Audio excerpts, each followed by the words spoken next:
Two quick things. For one, I hope you had a great 4th. My 4th was pretty chill, you know, and in Los Angeles, we had an earthquake at like 10 o'clock in the morning. That was quite the experience. Aside from that, number two, I'm so happy because I got my desired summer color. I'm all chocolatey and almond, like all over. You know how sometimes your legs are lighter than the top half, or you know how sometimes your body can do things. Well, not anymore, my dear. Now let's jump into this damn video because there's lots to talk about and we don't have a lot of time. First things first, what the hell is wrong with y'all? Lick it. Oh, you foul. Put it back.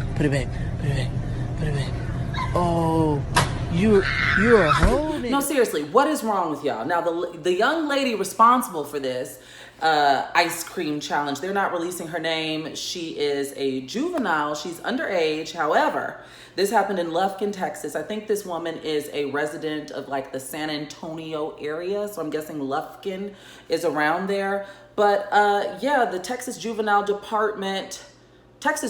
Justice Department is looking into this, and this young lady can face anywhere from 2 to 20 years in prison, or juvie, or whatever you want to call it, for felony tampering. She could be facing a 2nd-degree felony tampering for doing this dumb ice cream stuff.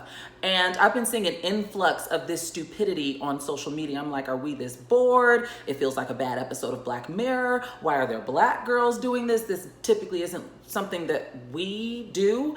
But between the ice cream challenge, and I've seen people, you know, grab body wash, like Olay body wash, and squirt it on the ground. I've seen people rinse Listerine and spit it back in there. Like, this is happening in the store. And then of course, I'd be remiss if I did not address the goddamn cucumber challenge. What is going on? What is going on? What is going on? So she's not the only person to do this. It is disgusting. And there's a lot of debate about certain nuanced situations in the justice system. Like, I saw a tweet this morning comparing Brock Turner, who, look him up, you know, a few years ago, he raped someone and he was like on like house arrest. He didn't do any time. But this girl, I don't know how accurate it is, but the people are reporting that she might have had the flu at the time. It's just disgusting. Luckily, I'm not a sweet, I'm a savory, salt, spice. So I'm not the one buying ice cream, but if it can happen to ice cream, it can happen to anything else. I've also been a little bit critical of Bluebell because Bluebell has, as a brand, right, they released a statement saying that they have like a natural sealant, because my question is, where's the plastic? It seems a little bit lazy and irresponsible in 2019 to have a consumable product, you're selling something that people eat in retail stores and grocery stores, and you don't have a safety seal on it. And I know that we're trying to be environmentally friendly, but God, where is the plastic, Bluebell? Especially after you all had people dropping like flies because you had a listeria outbreak, right? Did people die or did they just get sick? But Bluebell dealt with some listeria and food poisoning in the past. So why haven't they taken proactive steps to make sure that their product is quality controlled and make sure that we get the utmost top tier ice cream experience? So it's gross. It's happening on more fronts than you'd like to believe, more fronts than you'd like to think. I've seen, like I said, this girl, her video is the first one that I saw and I gagged, right? But there are other people still actively participating in this hashtag ice cream challenge on social media. A challenge that I don't mind being inundated with at the moment is the bottle cap challenge. Look that up when you get a little chance. Moving on, Halle Bailey, one half of Chloe and Halle. Oh, I love those girls. Really quickly, have you listened to The Kids Are All Right, their latest album? Cool People is my jam. Down is my jam. The title track, The Kids Are All Right, is my jam. Halle Bailey got named the new Little Mermaid. She will be starring as Ariel in the live-action Disney remake of The Little Mermaid. Awkwafina will be playing Scuttle. Jacob Tremblay will be playing Flounder. Melissa McCarthy will be playing Ursula. Now listen, a lot of us had problems, including myself. I love Melissa McCarthy, but I felt this role should have went to someone like Titus or T.S. Madison or someone with a little bit more gravitas, Alex Newell. But I see why they released Melissa's information first, because it got all of us kind of like in a Hufflepuff. And then, you know, Halle will be Ariel. And it's really perfect casting. Her voice is whimsical. Both her and her sister are both like fairies to me. It was perfect that they were on A Wrinkle in Time soundtrack. They star on Grownish. They are just like ethereal, like creatures to me, like on another plane, just very lofty. And like I said, like a fairy, they're like whimsical. So this is perfect. I think that she will do a fantastic job as Ariel. People are pissed and pressed. There's a hashtag going around talking about not my Ariel, and people are trying to, well, what if Princess Tiana was white? You all know damn well that there are certain structures and things in place that would make that, it wouldn't make sense, okay? There's only been about 3 or 4 Disney princesses in all of time that have not been white. I think it's like Mulan, Tiana, Pocahontas, and one other, you know? So it's just, it makes no sense to even compare. I don't even understand why there's all this passion behind it anyway, but this is not the first time that we've seen people be in an uproar about a character, you know, like a non-real person, and they're upset about it. This is not our first example of it. So they're just gonna have to deal with it. They're gonna have to be mad, die mad. Can't wait for the movie. Production starts in 2020. Moving on, did you hear about Meghan McCain? She might be exiting TheView. Now listen, she said, which is I thought was a funny choice of words, she feels like a caged animal. This is being alleged, by the way. The Daily Beast dropped a full expose. I will include the link in the description box. When I tell you they blew the lid off of the story, they made sure they had all their ducks in a row before they uploaded this. And so she said, allegedly, according to close sources, she feels like a caged animal. There's been little things in the expose. I think she earns up to $1 million a year. She'll be going into her 3rd year, September 23rd, if she signs on. Now, they'll be back Monday with all new shows, and they'll probably play through August, and then they go on like a month break, a month or so break, and then they're gonna come back with the new season. Meghan might announce between Monday and the hiatus that she won't be coming back. I would not be surprised. Now, while I do think that she has a very difficult job, I do think that a lot of her messaging gets lost because of her delivery. Meghan McCain is a brat. Her delivery is bratty, her delivery is petulant, and it turns, like I said, it deters away from her messaging. So on top of it being a hard job with you being the only, like the resident Republican on this liberal political daytime panel roundtable talk, you don't know how to eloquently, and it's not even about being eloquent, right? Because I don't want to tone police, but you don't know how to get your point across without turning everyone off. Like, you putting a bad taste in everybody's mouth. There's also been accusations that, because there's been a lot of leaks from behind the scenes, they're alleging in the Daily Beast article that people are saying that it might be Sunny Hostin. I don't believe that.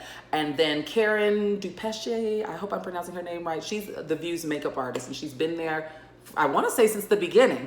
Allegedly, Meghan tried to get her fired because Karen favorited a tweet of Angela Rye making fun of Meghan.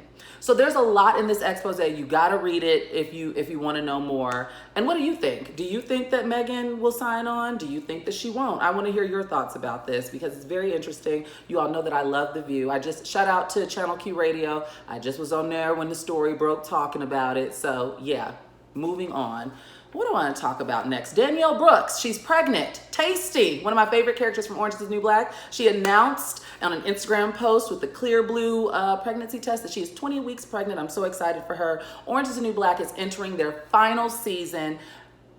Orange is the New Black is nostalgic for me because it is the first show that I ever binged. And I feel like a lot of us share in that. Even if you stopped watching, you know, when Poussey died, for example. A lot of us didn't start binge culture until Netflix dropped Orange is the New Black because they did perfect promotion for that show. The public interest was at a peak, and I still watch. I watched even after Poussey was murdered, even after I saw pictures of the writer's room, because it just felt woo woo woo, you know, not the content, but just I liked the whole grabbing of the snack and watching Orange is the New Black. Anyway, their final season premieres on July 26th, I want to say. July 26th, Friday, July 26th. So congratulations to Danielle Brooks, aka Tasty, on her pregnancy. And let me know, will you be tuning in for Orange is the New Black? Kim Kardashian just was awarded $2.7 million in damages for Misguided. Now, if you can remember, Kim went on a rant back in February because Misguided is like a fast fashion brand. And as soon as Kim would post something, you know, she's been wearing a lot of vintage pieces from Versace and Terry Mugler, and she would post these dresses or even unreleased things that Kanye would design. She'd post these dresses, go out to events, and Missguided would fast fashion within the next few hours, have a model up and have it on sale. And so I guess what pissed Kim off, the final straw is Missguided said, like, the devil works hard, but Missguided works harder. And Kim won the lawsuit. Like, they weren't there to refute it. And where they messed up at is that they were using Kim and a few other celebrities, their likeness and images to push product and direct people to their website. So if you're in the fast fashion business and you're going to do something like that, put it on the model. Don't use Kim's picture. Don't use Cardi's picture, replicating something from a fashion house and put it on your website. Don't do that, because you may end up being out of $2.7 million in damages. Also, Kim, you know, this kimono solution wear, Kim is in the game of shapewear now. She had announced last week that it's named Kimono. She didn't provide a backstory, because to name it Kimono means no sense, and that's why it makes no sense, and that's why I think that this was a strategic PR stunt, because she knew people were going to be outraged that she named her shapewear brand Kimono, and in turn, it's a win for Kim, because that draws more, even though people are cracking their knuckles and going in on her online, that's drawing more attention to what the product that she's about to try to push to us.